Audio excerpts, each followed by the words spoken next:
자, 여러분들, 오늘 시간도 어김없이 진행해 보도록 하겠습니다.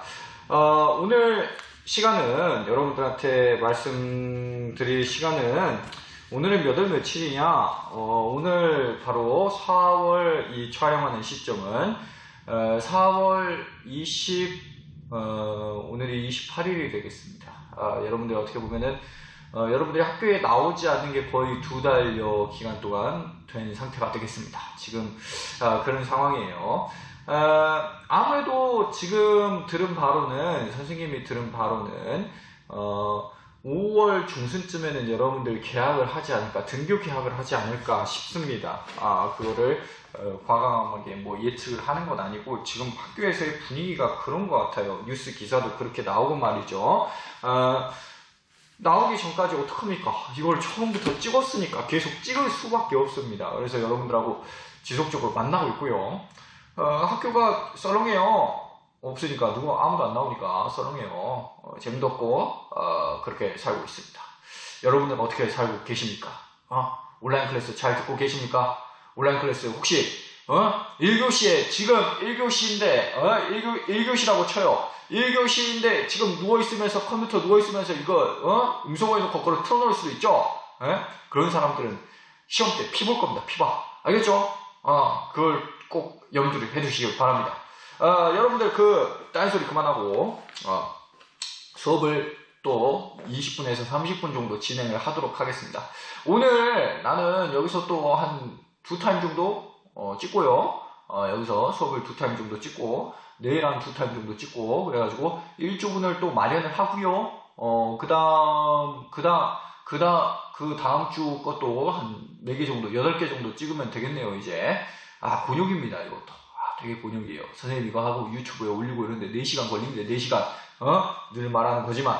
자, 오늘 부분은 여러분들 굉장히 중요한 부분입니다. 여러분들 교과서 페이지를 몇 페이지 피시면 되냐? 44페이지를 피시는 게 좋습니다. 44페이지를 피셔가지고요. 이 단원으로 이제 들어옵니다. 2단원으로 들어오고요. 자, 2단원을 보시도록 하겠습니다. 동아시아 세계의 성립과 변화 파트 되겠습니다. 이 파트에서는 여러분들 어떤 내용을 배우느냐?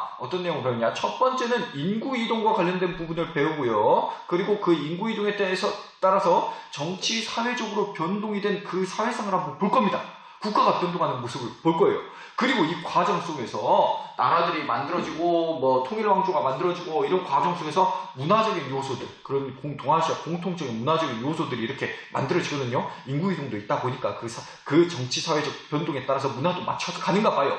그래서 이 파트가 동아시아 세계의 성립, 그러니까 동아시아 세계 내에서 공통적으로 가지고 있는 문화적 요소, 그리고 정치 체제적 요소, 이런 것들을 전체적으로 한번 볼 테니까요. 오늘은 그 선행 작업으로 본다고 생각을 하시면 되겠습니다. 선행 작업은 단원이에요. 이 인구이동과 정치사회 변동도 굉장히 중요한 단원입니다. 왜?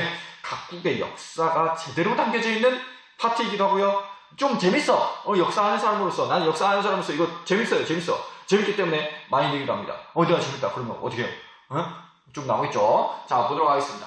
인구이동과 정치사회 변동. 파트를 본데요. 여러분들 인구 이동이 도대체 왜 일어났을까? 여러분들 여기 목포 바닥에서 정말 잘 살고 있어요. 선생님 선생님의 예를 들어볼게요. 나주예요. 선생님은 나주 사람인데 나주에서 먹고 살 게 없어요. 먹고 살 게 없었어요. 그래서 이제 임용 시험을 딱 보고 나주로 발령이 났었으면 좋겠지만 나주에서는 교사가 필요 없댄다. 전라도 교육청에서 나주에서는 교사가 필요 없댄다. 창문아. 그럼 어떻게 할 거냐? 그러면 어떻게 해야 됩니까? 나주에서 계속 손가락 빨면서 있어요? 돈도 안 벌고? 그래서는 안 되죠. 그러니까 어떻게 합니까? 먹을 걸 찾아서 목포로 내려온 거예요. 먹을 걸 찾아서 목포로 내려온 겁니다. 목포는 옛날에 나주였어요. 하여튼 뭐 제가 식민지로 내려와가지고 식민지민 죄송합니다. 목포 사람들 제가 가르치고 있어요. 알겠죠? 자, 근데 그런 것처럼 인구 이동도 뭔가 변동이 있었기 때문에 그래요. 먹을 게 없어. 자기 살던 곳에서 먹을 게 없어. 그러니까 내려온 거나 다름이 없습니다. 알겠죠? 그래서 인구이동이 발생을 했고요. 그리고 첫 번째 인구이동은 뭐 환경적인 요인, 이런 요인들이 있었지만 먹고 살기 위해서 사는 거죠. 먹고 살 게 없어져. 그 먹고 살 수 없게 된 이유 중에 한 가지 이유가 이때 환경적인 요인이고요. 사회적인 요인, 이런 것들이 있었다라는 것을 일단 들어놓으시고요. 제가 구체적으로 또 설명을 하도록 하겠습니다. 여기 칠판으로 넘어가시도록 하겠습니다. 인구이동과 정치사회 변동이라는데 대체적으로 그렇습니다. 인구가 이동하게 돼요. 예를 들면 저희 유목민족들이 북쪽에서 살고 있었는데 한 나라로 유입이 들어와요.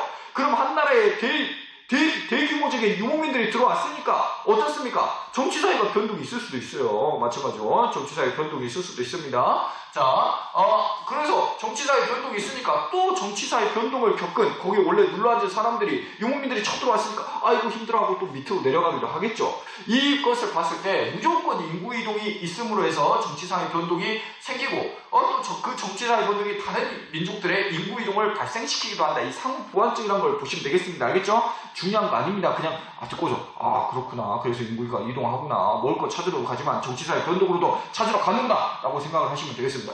자, 인구 이동이 발생했다고 했습니다. 인구 이동. 이 이동의 원인들을 보면은 첫 번째 환경적인 요인이 있습니다. 첫 번째 이제 예를 들면은 저희 유목민족들의 예를 드는 겁니다. 자, 환경적인 요인으로 바로 뭐가 있었냐면 이 시기쯤 4세기나 이때쯤 되면은 전체적으로 세계가 뭐 자정작용을 했는지 기온이 2도씨가량 떨어지게 돼요. 기온 2도씨가량 떨어지게 됩니다. 그래서 뭐 사서에 보면은 뭐 삼국지의 조조가 뭐 위에서 귤을 화북에서 귤을 키우려고 했는데 귤 잎이 뭐 나오지도 않았다. 막 그런 걸 봤을 때 농사도 제대로 되지 않았나 봐요. 농사나 이런 것들이 제대로 되지 않기 시작합니다. 그리고 유목민들이 살던 그곳에는 기온이 하락하게 되고 더 추워지게 되잖아요. 추우면 힘들어요. 덜덜덜덜. 원래 추웠는데 더 추워. 덜덜덜 하기도 하고. 그리고 자연재해가 계속 일어납니다. 그 위에서 비가 안 내려. 비가 안 내리니까 이제 저희 가축들이 먹은 숯불도 안 자라고.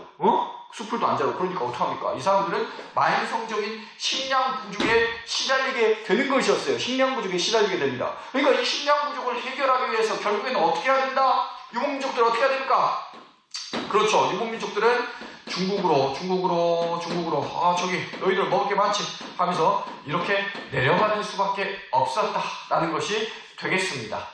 그리고 또 어떤 게 있었느냐, 이 중국 내에서는 말이죠. 중국이나 뭐 다른 동아시아 세계 내에서는 말이죠. 이 자연재해가 있었던 찰나에 어떻게 보면 국가라는 체제가 조금씩 완비되기 시작했어요. 조금씩 완비되니까 어떻습니까? 사람이 살고 그리고 인구가 증가될 만한 여건들이 마련이 됐어요. 그러니까 인구가 증가돼. 근데 자연재해는 일어났어. 자연재해 일어나서 땅바닥에 갈라치고 막 난리가 났어요. 근데 개간지는 부족해요. 인구는 많은데 개간지를 할 데가 없단 말이야. 할 데가 없어요. 그러니까 이성 사람들도 어떻게 합니까? 먹을 걸 찾아서 떠나게 되는 것이었습니다. 그래서 이 이동한 사람들이 결과적으로 정치 사회적인 한 국가에 쳐들어가니까 어떻게 됩니까? 정치적 변동이 일어나고요. 하나의 국가가 멸망하기도 하고요. 국가 멸망하기도 하고요. 이런 것들을 보여주는 게 바로 인구 이동이었다라는 것을 보시면 되겠습니다. 정치적인 변동, 국가적인 멸망까지 이끌었던 게 바로 이 인구 이동이 되겠습니다. 나라가 멸망하고 이민족이 침략을 해오고 이런 것들을 전체적으로 보시면 되겠습니다. 유목민의 침략 이런 것들이 있었었다. 자, 그러면 그 사례들을 가끔씩 한번 보자면 제가 흉노족 얘기 드렸죠. 흉노족들이 중국으로 들어가기도 하고요. 이거는 환경적인 요인이 굉장히 컸어요. 환경적인 요인이 컸고 정치적 변동이 없었던 건 아닙니다. 하여튼 환경적 요인이 커서 중국으로 들어와서 먹을 게 없으니까 먹고 살기 위해서 중국에 놀러앉는 경우가 많았습니다. 자, 그와 반대로 한반도에서 인구 이동을 보자면 여러분들 부여 알죠? 부여, 고구려, 백제, 신라 이런 나라들을 보면은 대체적으로 좀 줄이겠습니다.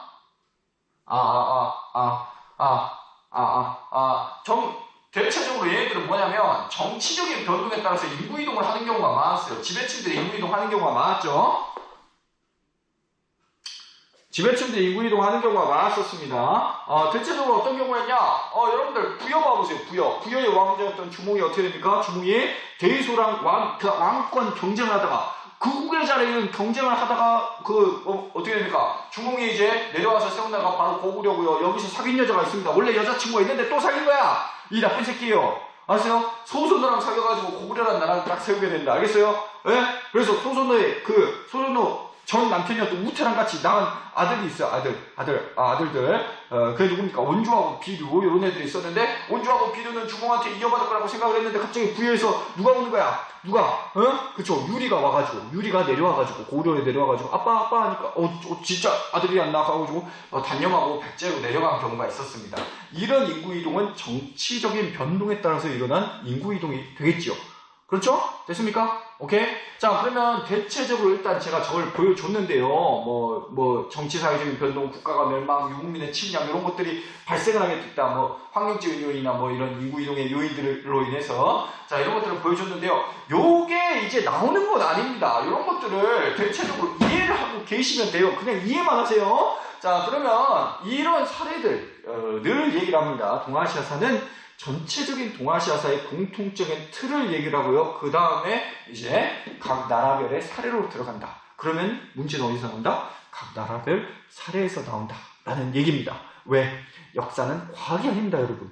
저런 공통점들이 있다고 해서 차이점들은 무조건 존재해요. 알겠습니까? 공통점, 차이점은 무조건 존재합니다. 알겠죠? 그래서 여기서부터 보도록 하겠습니다. 중국은 인구이동이 어떤 식으로 나오게 되느냐, 어떤 식으로 나오느냐. 첫 번째, 유목민족들의 이동에서부터 시작되는 게 바로 중국의 인구이동과 정치사회 변동이었어요. 이 유목민족들이 이동을 해옴으로써 원래 살던 한족들이 중국 내에서 유목민들을 받아들이니까 그 유목민들을 남북한 유목민들한테 쫓겨나게 되고, 그리고 나라가 멸망을 하고, 이런 사례들을 거치게 된 게 바로 중국 애들이 되겠습니다. 자, 그러면 저번 시간까지 우리가 중국사를 어디까지 배웠느냐? 바로 후한까지 배웠었어요. 후한까지 배웠습니다. 후한. 참 후한 나라죠. 조금 후한 나라입니다. 알았어요? 후한. 후한 선생님이 말했죠. 전환하고 후한하고 나누는 기점이 있다고. 기점이 있다고요. 어떤 나라가 나왔었습니까? 신나라. 신나라. 전환을 멸망시키는 신나라가 나왔었습니다. 그래서 후한부터 보시면 되겠는데요. 이 후한에서 결과적으로 봤을 때 전한이 이제 멸망하게 된 계기는 환관이라든지, 내적으로는 환관이라든지, 그리고 외척들, 이런 사람들의 난립이 있었는데, 후한 같은 경우에도 그것을 결국에 막지 못합니다. 지방의 소족세를 계속 성장하고 있고요. 자연재해 계속되고 있고요. 이런 상황이었었다고요. 그래서 후한은 결과적으로 어떤 난을 기점으로 해서 멸망 테크를 타게 되는데, 그 난이 뭐였다? 봤죠? 그렇죠. 머리에 황색 두건을 쓰고 다니는 황건적의 난으로부터 이제 후한은 망조가 되기 시작합니다. 오케이, 말이 됐습니까? 됐어요? 그래서 지방에 있는 군벌들이 나오게 되니 그 지방에 있는 군벌들이 세운 나라가 바로 무엇이었느냐? 위, 촉, 오라는 나라를 세우게 됩니다. 위, 촉, 오, 이 3개국을 세우게 됩니다. 위, 촉, 오 3개국을 세우게 되고요. 이 나라 중에서 일단 조우비가 세운 위나라, 그리고 총나라. 총나라는 뭡니까? 누가 세웠습니까? 유비가 세운 총나라, 한왕실 총나라, 그리고 오나라 같은 경우에는 송권 이렇게 해가지고 되는데, 결과적으로 이거를 통일시킨 왕조가 바로 무엇이냐? 위나라에서 나중에 사마씨들이 세운 나라가 나와요. 사마귀 같은 놈들이 세운 나라가 나오니 그 나라가 바로 진나라였다. 그쵸? 여러분들 그 삼국지 읽어본 사람들 잘 알 거예요. 제갈량의 라이벌 누굽니까? 사마중달, 사마의가 되고 있습니다. 사마의. 그 사마의의 자손, 사마사, 사마소, 그리고 나중에 사마염때까지 이르러가지고, 그 사마소 때 이제 조환으로부터 이제 나라를 뺏게 되고요. 그 사마소가 세운 나라가 바로 진나라고, 진나라의 그 다음 황제였던 이제 사마영 때 이제 진나라가 통일하게 됩니다. 물론 위나라 시절에는 이미 총나라는 통일됐었어요. 마지막 280년에 오나라까지 무너뜨림으로 인해서 진이 이제 삼국을 통일하게 됩니다. 삼국을 통일하게 된 나라가 바로 진나라였어요. 근데 이 진나라 무제도 처음에는 굉장히 훌륭한 사람이었습니다. 굉장히 검소하고요. 그리고 싸움도 잘하고요. 이런 사람이었는데 이제 천하를 통일하고 나니까 중국 천하를 통일하고 나니까 조금 좀 그랬나 봐요. 그때 그래가지고 조금 이제 놀고 싶었나 봐. 그래서 궁녀가 어느 정도 됐느냐? 궁녀를 10,000명을 거느렸대요. 10,000명을 거느렸대요. 근데 10,000명이면 10,000명 얼굴 다 할 수 있겠어요? 솔직히 말하면 선생님 목포고등학교 600명 얼굴 겨우 외웁니다. 근데 이 진나라 무제가 선생님보다 뛰어날 것 같습니까? 물론 선생님보다 뛰어나죠. 선생님보다 뛰어난데 선생님도 그래 뒤지지 않습니다. 그러면 진 무제는 한 1,000명 정도 외울 수 있다고 쳐. 근데 여자만 1,000명을 외울 수 있냐고? 안 되죠. 여자만 1,000명을 외울 수가 없습니다. 그러니까 이제 어떻게 하냐? 여자와 동침을 하기 위해서 진무제가 뭘 하냐면 양이 끄는 수레를 타고 가요. 그래가지고 양이 끄는 수레가 양들이 멈춘 곳에서 그 여자하고 자려고 합니다. 그러니까 거기 있는 궁녀들이 다 어떻게 했겠어? 10,000명이나 되는 궁녀들이 거기다가 양들이 먹을 수 있는 풀 같은 거를 다 이제 고급 풀 같은 거를 거기다 앞에 하니까 자꾸 똑같은 여자만 딱 만나게 되는 거예요. 그렇게 샀던 사람이 바로 사마염이 되겠습니다. 사마염은 결국에 죽게 되죠. 사마염은 결국에 죽게 된 다음에 사마염 다음에 황제가 됐던 사람이 해제예요. 해제. 이거는 그냥 저거만 드릴게요. 해제의 별명이 있어. 해제의 별명. 해제의 별명 바로 뭐냐? 숙맥. 숙맥이랍니다. 숙맥이랍니다. 뭐냐면 콩숙자, 그리고 보리 맥자 이렇게 해가지고 콩하고 고리를 이제 숙맥불변이에요. 숙맥불변. 해제의 별명은 숙맥불변이 되겠습니다. 숙맥불변이라는 얘기는 뭐냐? 콩하고 보리를 구별을 못해. 숙맥불변. 그래서 여러분들 소개팅 나가면 그런 거 있잖아요. 저 숙맥이에요. 숙맥이에요. 거기서부터 나온 거래요. 저게. 너 왜 이렇게 숙맥이냐? 바보라지. 바보. 너 왜 이렇게 숙맥이냐? 여기 역사적인 환경에서부터 나온 겁니다. 알겠죠? 자, 그리고 이 해제는 정말 바보였어요. 좀 그게 좀 딸리는 사람이었어요. 정신이 좀 딸리는 사람이었습니다. 아주 해제랑 이제 결혼한 여자가 가나풍이라는 여자가 있는데, 요 여자가 못생겼는데 굉장히 욕심이 많았던 여자입니다. 가나풍. 이 가나풍이 사마씨, 해제도 사마씨잖아요. 이 사마씨 사람들을 갖다가 다 이간질을 놓게 되느니 그 이간질을 놓게 돼가지고 사마씨들을 다 제거해가지고 자기를 중심으로 하는 나라를 만들고 싶었었어요. 그래가지고 지방에 이 진무제가 처음에 뭐 했냐면 봉건제를 여기서 잠깐 하거든요. 진나라 같은 경우에는 잠깐 진무제가 봉건제 처음에 봉건제를 좀 합니다. 자, 봉건제를 해가지고 자기 아들들이나 자기 자손들한테 이렇게 영토를 나눠줬었어요. 그래서 가나풍이 지맘대로 하려고 하니까 지방에서 그래도 나름대로 세력을 가지고 있는 왕들이 난을 일으키게 됩니다. 그 난은 바로 무슨 난이냐? 팔왕의 난이라고 해요. 팔왕의 난. 8명의 왕이 난을 일으키는 팔왕의 난이 되겠습니다. 사마씨들 8명이서 난을 일으켜버렸어요. 알았어요? 사마씨들 8명이서 난을 일으켜버렸어. 황제 저리 가라 하고 막 그러면서 8명이 난을 일으켰는데, 여러분들 어떻습니까? 사마귀들은 어때요? 사마귀들은 자기들끼리 막 먹으려고 했잖아. 사마귀들은 가족 그런 거 없습니다. 수컷 사마귀가 수정을 해버리면 암컷 사마귀가 수컷 사마귀 먹어버리잖아요. 이렇게 가족도 먹어버린 사람들이야. 그러니까 8명이서 지네들끼리 난을 일으켜가지고 지네들끼리 싸웁니다. 알겠습니까? 사마귀들의 난, 파랑의 난이 되겠습니다. 사마귀, 파랑의 난. 알겠어요? 자, 파랑의 난이 일어나는데, 이 파랑의 난을 기점으로 해가지고 얘네들이 자기들이 서로 우위를 펼치기 위해서 어떻게 하느냐? 이 위에 있는, 자기들 위에 있는 저희 못 살고 있는 유목민들을 어떻게 하냐? 유목민들, 특히 흉노족 있죠. 흉노족 이런 사람이 있습니다. 흉노족, 선비, 저족, 갈족, 막 선비족, 저족, 갈족 막 이런 애들이 있어요. 흉노, 선비, 저갈, 강족까지 막 이런 강족들이 있습니다. 위에 유목민들을 계속 유입을 시킵니다. 물론 후한 때 그리고 위초 5 때도 계속 유입이 되고 있었어요. 특히 이 파랑의 난을 기점으로 해가지고 흉노족들을 많이 부릅니다. 흉노족들을 많이 불러가지고 자기 대신 싸우라고 하는데 어떻게 하냐? 이 흉노놈들을 어떻게 한다? 뒤통수로 확 때려버린다. 그래가지고 일어난 난이 바로 무엇이냐? 영가의 난이 되겠다. 영가의 난. 흉노족들이 난을 일으킨 게 바로 영가의 난이 되겠습니다. 황제를 사로잡고 화국을 점령해버린 난이 바로 영가의 난이에요. 영가의 난. 흉노족들의 난이 되겠습니다. 흉노족들의 난. 이거 흉노족들이 일으킨 거예요. 흉노족들이 일으킨 난을 바로 영가의 난이라고 합니다. 이 영가의 난을 기점으로 해가지고 화북지역은 어떻게 되버리냐? 화북지역을 이 유목민들한테 다 뺏겨버려요.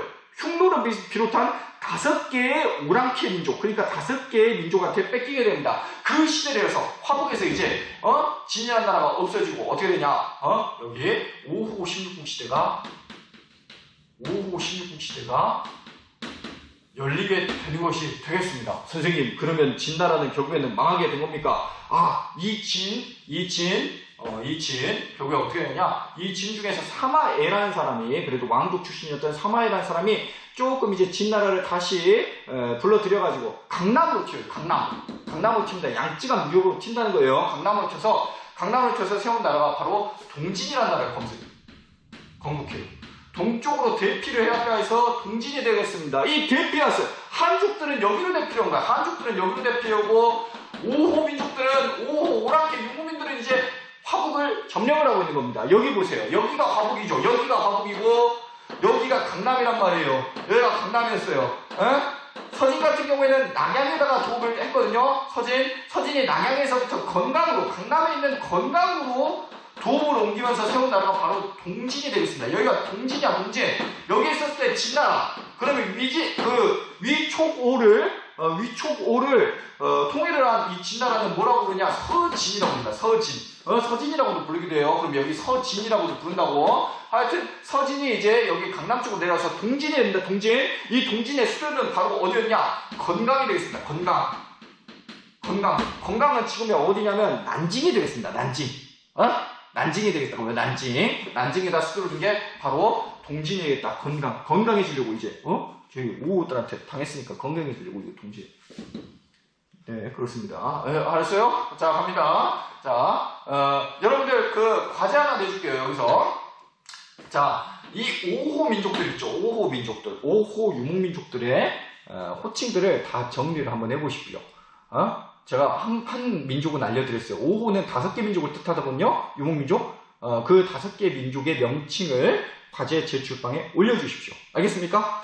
자, 됐죠? 자, 이때 5호 16국, 그러니까 해지하고 가나풍 이제 다 죽어버립니다. 죽어버리고 5호 16국 시대 때 이 화북에 있는 5호 16국이에요. 이 5호 16국에서 가장 유명한 나라가 있었으니 그 가장 유명한 나라는 바로 무엇이었냐? 전진이라는 나라가 제일 유명했습니다.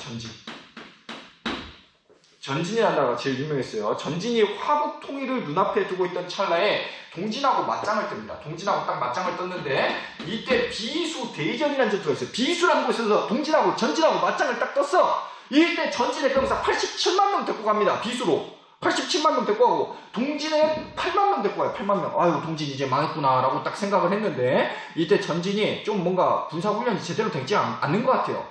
갑자기 후퇴를 하라는 유언비어가 퍼뜨려진 겁니다. 후퇴해라. 후퇴? 후퇴하란 말을 한 적 없는데 후퇴하라 하면서 다 후퇴하는 도중에 뒤에서 다 기습을 해가지고 죽여버린 전투가 바로 비수전투예요. 87만 명이 완전히 개박살난 전투가 바로 이 비수전투입니다. 그 전투로 인해서 전진이 거의 눈앞에 두고 있었어요. 거의 눈앞에 두고 있어서 5호 16국 통일을 눈앞에 두고 있었어. 동진까지 먹을 수 있었지. 근데 눈앞에 두고 있었던 찰나에 결국에는 멸망을 당하게 됩니다. 전진. 그래서 일단 화북 왕조부터 제가 볼게요. 화북 왕조부터 봅니다. 자, 화북 왕조에서 여러분들이 꼭 알아야 될 나라가 나오니 이 5호 16국 시대를 통일한 왕조가 있습니다. 그 왕조는 바로 북위가 되겠습니다. 북위라는 나라가 이거를 통일을 하게 됩니다. 여러분들 북위 같은 경우에는 누가 세웠느냐면 어떤 족이 세운 나라냐? 5호 16국 시대 5개 오랑캐 중에서 선비족이 세운 나라가 바로 북위가 되겠습니다.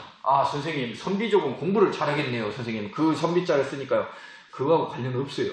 저희 유목민족들이 세르비 하다가 한자로 선비 나온 대로 음역해서 선비라고 딱 써가지고 그게 된 겁니다.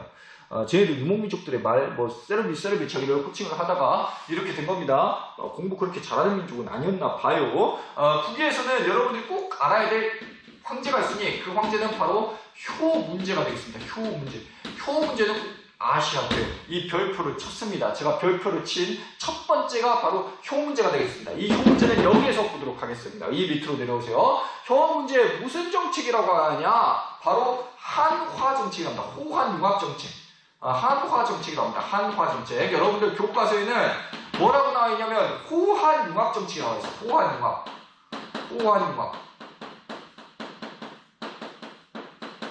이 호환융합 정책이란 도대체 무엇이냐? 여러분들 화북은 원래 어떤 민족들의 땅이었어요? 한족들의 땅이었단 말이에요. 중국 땅은 원래 한족들의 땅이잖아. 그럼 유목민족들이 와가지고 나라를 세워가지고 다스리면 거기에 있는 사람들하고 갈등이 있어요, 없어요? 당연히 갈등이 있죠. 5호 16국 시대. 그러니까 16개의 나라가 이렇게 조그만 나라들이 단기간에 멸망을 했던 이유가 바로 무엇이었겠습니까? 한족들과 자기들이 이렇게 안 맞으니까 아무래도 다른 나라들은 빨리 망하게 된 거였어요. 이것을 생각을 해봤을 때 북위에 있는 효 문제는 선대 왕들과는 좀 다르게 자신이 이제 봤을 때, 선비적인 자신의 입장에서 봤을 때, 여기 화북에 와가지고 나라를 다스리고 있잖아요. 이 한족들의 문화가 너무나, 얘 입장에서 너무나 한족들의 문화가 우월한 거야. 얘 생각으로는, 우리 오랑캐 문화보다는, 한족의 문화, 중국의 문화에 빠지는 게 좋겠다라고 하면서 시작한 정책이 바로 한화 정책이 되겠습니다. 한화 정책이 되겠습니다. 자, 한화 정책에 여러 가지 사례들이 있으니 이걸 꼭 보셔야 됩니다. 자, 한화 정책의 사례들을 한번 볼게요. 자, 한화 정책의 사례들에는 어떤 것들이 있었느냐? 한화 정책의 사례들에는 첫 번째, 이 홍제 같은 경우에는 수도로 옮깁니다. 수도가 원래 어디였냐? 평성이었어요. 평성. 여러분들, 이 평성이라는 거 여러분들이 들어봤을 겁니다. 한 고조가 죽을 뻔한 데가 바로 평성이었어. 백등산의 치욕을 얻은 데가 바로 평성이었다고요. 용민족들이 주로 살던 곳이 바로 이 평성이었습니다. 선비족들이 주로 살던 곳이 평성이었어. 원래 수도는 평성이었는데 어디로 옮겨버리냐? 로양으로 천도하게 됩니다. 로양으로 천도하게 됩니다. 낙양으로 천도한 거죠. 낙양으로 천도를 하게 됩니다. 자, 여러분들 잘 알다시피 후한 왕조의 수도 로양이었어요. 후한 왕조의 수도 로양. 그리고 이 서진, 위나라 서진의 수도가 바로 로양이었단 말입니다. 낙양이었단 말이에요. 그러면 한중 문화의 정수를 가지고 있는 데가 바로 이 로양이라는 곳입니다. 로양이라는 곳이요. 로양까지 와가지고 이렇게 세워버렸다는 건 얘가 뭐가 되겠다. 일단 한족의 문화를 적극 받아들이겠다라는 것을 보여주는 천도 내용이죠. 이것 때문에 사실 선비족들이 굉장히 좀 안 좋아했습니다. 자, 그리고 또 뭘 시행하냐? 또 무슨 시행하냐면 이 한화 정책은 완전 한족이 되게 끝판왕이에요. 끝판왕 정책이에요. 자, 지금 딱 보면 여러분들 딱 어떻게 생각을 하시면 되냐면 예를 들어 설명할게요. 우리가 일제강점기를 거쳤었잖아요. 갑자기 이토 히로부미가 딱 와가지고 조선의 문화는 정말 우월해. 나는 이제 이토 히로부미가 아니라 봉차오노 이름 바꾸겠다. 막 이렇게 바꿔버린 거야. 한국식 조선의 문화는 우월해 하면서 막 조선 걸로 다 이렇게 해버린 거나 다름없는 거예요. 이때 효문제의 정책은. 자, 어떻게 보면은 그렇다는 거죠. 자, 효문제의 한화 정책 계속 보도록 하겠습니다. 이때 뭘 시행하느냐? 호성. 오랑캐 성이라는 얘기예요. 오랑캐 성씨가 있습니다. 오랑캐 성씨. 이 오랑캐 성씨를 금지시켜버려요. 호성을 금지시켜버려요. 특히 이 효문제는 자기가 솔선수범해가지고 자기의 성을 바꿔버려요. 원래 자기 성씨가 뭐였냐? 탁발씨였어. 탁발괭이였는데 얘가 원씨로 바꿔버린다. 원씨. 이런 걸로 바꿔버려. 원씨 이름을 바꿔버려. 성을 바꿔버린다고. 성이란 건 뭡니까? 자기 선조가 내려준 자기의 정체성 아니야. 이 정체성을 한족처럼 바꿔버리기도 합니다. 효문제 같은 경우는. 알겠습니까? 자, 그리고 또 뭘 보여주냐? 호성 있죠? 호성뿐만 아니라 한족의 성씨를 쓴 것뿐만 아니라 오랑캐의 언어, 호어 금지시켜. 오랑캐 언어 금지시켜. 그럼 뭐를 쓰는 거야? 한자 쓰고 중국말 쓰라는 거예요. 한어 쓰라는 거야. 그리고 또 뭐 하냐? 호복 입지 말라고. 호복. 오랑캐 복장 하지 말라. 한복 입으라. 한족처럼 입어. 한족처럼 입기로 합니다. 그리고 또 뭘 하냐? 한족과의 결혼을 장려하게 됩니다. 한족과 한족 여자와의 결혼을 장려하게 됩니다. 예를 들면 뭐 최씨라든지 뭐 선비족들 가운데 뭐 유독 귀족들이 있으면 이때 당시에 유명했던 그 한족 귀족들은 최씨거든요. 그 최씨들하고 결혼을 시킨다든지 이런 것들을 보여주는 게 바로 이 효문제 한화 정책이었습니다. 근데 여러분들 유목민족은 딱 생각을 해보셔야 돼요. 유목민족의 경제 수단이 뭐였습니까? 유목민족은 어떻게 해서 사는 사람들이었어요? 제가 첫 시간에 말씀을 드렸을 겁니다. 유목민족들은 어떻게 사는 사람들입니까? 한 주거지에 계속 남아있는 사람들입니까? 그렇지 않죠. 한 주거지에 계속 남아있는 사람들이 아닙니다. 그런 사람들이 아닙니다. 그러면 농경민족들은 어떻게 사는 사람들이었습니까? 정착하는 사람들입니다. 왜 정착을 하죠? 생각해보세요. 그렇죠. 농사를 짓기 때문에 정착을 하고 있어요. 유목민족들은 농사하고는 거리가 먼 사람들입니다. 이거 이제 어떻게 버리냐? 효문제 한화 정책 결정판입니다. 이 경제 체제 자체도 오랑캐가 아니라 한족에 맞춰버려. 그래서 뭐라냐? 전 국민한테, 전 성인 남성들, 성인 여성들, 이런 사람들한테 땅을 배급을 해주는 균전제를 시행합니다. 균전제.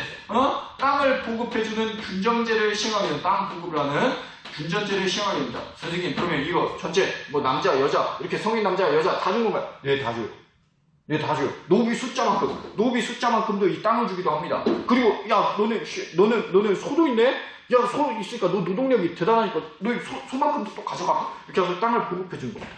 땅을 지급을 해주는 거예요. 땅을 지급을 해주는 겁니다. 자, 여러분들 딱 생각을 해보세요. 그러면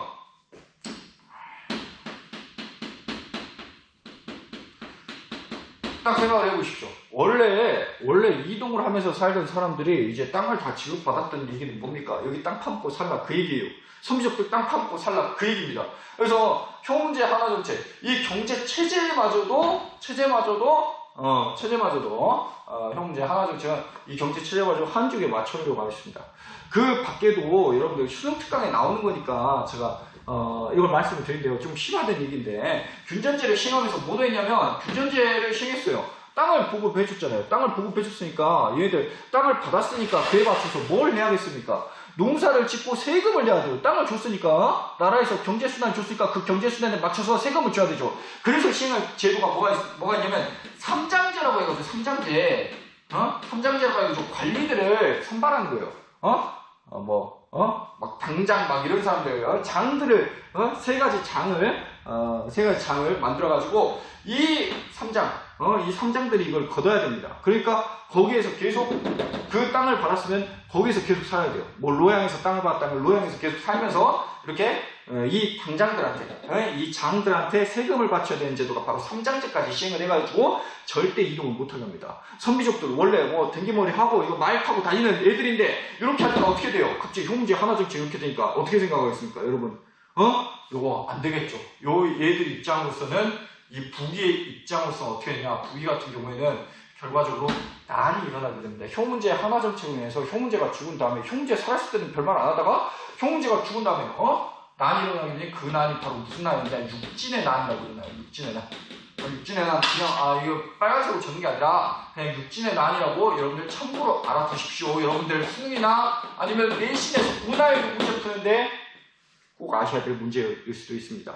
육진의 난이 일어나게 됩니다. 육진의 난으로 결과적으로 북위는 한화 정책으로 어떻게 보면 나라 틀을 제대로 구축하고자 했지만 이 두 나라로 바뀌게 되는, 이 두 나라로 분열이 되게 되니 그 두 나라가 바로 무엇이었냐, 동위와